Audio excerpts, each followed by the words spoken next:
Interval হয়ে গেছে, এখন চুপচাপ বসে আছি, আমাদের কোথাও যাওয়ার নেই। ইন্টারভেলটা অদ্ভুতভাবে হলো, আমি বুঝতেই পারলাম না, হঠাৎ দেখি ইন্টারভেল। এই তো লাতখোর মাল ঘুমাতে এসছে এখানে। ছবি তুলছিলাম এতক্ষণ ধরে, ছবি তোলার পর্ব এখন শেষ হয়ে গেছে, এখনো আমাদের শুরু হয়নি মুভিটা। আরে ছবি নিয়ে ইরিটেট করছে আমাকে আমার মতো করে ছবি তুলতে দিচ্ছে। আমি কথা বলবো, কিন্তু এই মুহূর্তে আমার দিকে এখনই শুরু হবে, লাইট অফ হয়ে গেছে, চলো।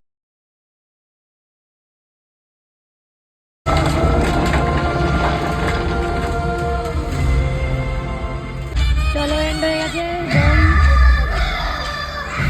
বেরোবো এবার, এন্ড হয়ে গেছে। আমাদের মুভি দেখা কমপ্লিট হয়ে গেছে, ঠিক আছে। এখন আমরা পোস্টারের সামনে ছবি তুলতে এসেছি। আর তোমরা এই মুভিটা কারা কারা দেখেছো আর কেমন লেগেছে আমাকে অবশ্যই কমেন্ট করে জানাবে। আমার তো মুভিটা দারুণ লেগেছে, ফাটাফাটি হয়েছে। দেবদার প্রত্যেকটা মুভি আমি দেখি, তো আজকে আমি এসেছিলাম মুভি দেখতে। অনেকদিন ধরে ভাবছিলাম আসবো, আসার সময় হয়নি, কিন্তু এতদিন বাদে মুভিটা দেখতে এসেছি। আমার জাস্ট দারুণ লেগেছে। আর আমার ভিডিওটা কেমন লাগলো অবশ্যই কমেন্ট করে জানিও। আর আজকে আমাদের চ্যানেলটা দেখা হচ্ছে অন্য কোনো ভিডিওতে।